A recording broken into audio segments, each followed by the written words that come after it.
जळगाव शहरातील शिव कॉलनी परिसरातील एका इलेक्ट्रिक दुचाकी सर्व्हिस सेंटर व बॅटरीच्या दुकानाला भीषण आग लागल्याने या परिसरात एकच खळबळ उडाली होती। चार्जिंगला लावलेल्या इलेक्ट्रिक दुचाकीला अचानक आग लागल्याचा अंदाज व्यक्त केला जात असून घटनेची माहिती मिळताच जळगाव महानगरपालिकेचे अग्निशमन दलाचे 2 बंब घटनास्थळी दाखल झाले असून अग्निशामक जवानांकडून आगीवर नियंत्रण मिळवण्यासाठी शर्थीचे प्रयत्न करण्यात आले। दरम्यान दुचाकीतून 2 गॅस सिलेंडर सुरक्षित बाहेर काढण्यात आल्याने मोठी घटना टळली। आगीदरम्यान इलेक्ट्रिक दुचाकीच्या बॅटऱ्यांच्या अधूनमधून स्फोट होत असल्याने परिसरात भीतीचे वातावरण निर्माण झाले आहे। विशेष म्हणजे दुकानाच्या आजूबाजूला विद्यार्थ्यांचे क्लासेस असल्याने नागरिकांमध्ये घबराट पसरली होती। आगीवर पूर्णपणे नियंत्रण मिळवण्यात अग्निशामक दलाला तब्बल 1 ते 1.5 तासानंतर यावेळी यश मिळाले आहे। या संदर्भात जळगावच्या महापौर दीपमाला काळे यांनी आज दिनांक 3 जुलै रोजी दुपारी 4 वाजता याबाबत अधिक माहिती दिली।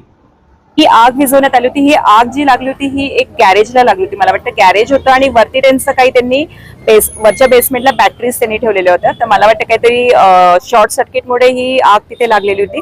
पण मी तशी सूचना इथे जसं आपलं फायर दल आलेलं होतं त्यांनी तिथे पाणी टाकून ती विझवण्याचा प्रयत्न केला होता। पण पाण्यामुळे ते न विझता ती पुन्हा जास्त पेटत होती। दुसऱ्या बॅटरीज ते पेटत होत्या। त्यामुळे फोमचा त्यांनी इथे वापर केला होता आणि फोमच्या वापरने आग त्यांनी इथे कंट्रोलमध्ये ती आणली होती। पण मला असं वाटतं की जेव्हा आपण रेसिडेन्शियल एरियामध्ये काहीतरी आपला व्यवसाय करत असतो प्रथम ते करणं चुकीचं आहे आणि करत असताना म्हणजे इतक्या मोठ्या बॅटरीचे एका प्रमाणात इथे वरती स्टोअर करून ठेवणे हे पण चुकीचं आहे। तर तसे मी सूचना यांना केलेल्या आहे फायर डिपार्टमेंटला की त्यांना एक लेखी पत्र द्यायचं की पुन्हा ते त्यांच्या ज्या बॅटरीज आहे तिथे ते ठेवू नये। कारण की खाली हा गॅरेज होता आणि वरती रेसिडेन्शियल एरिया होता। त्यामुळे म्हणजे सुदैवाने ही जी घटना झाली ही दुपारी झालेली होती।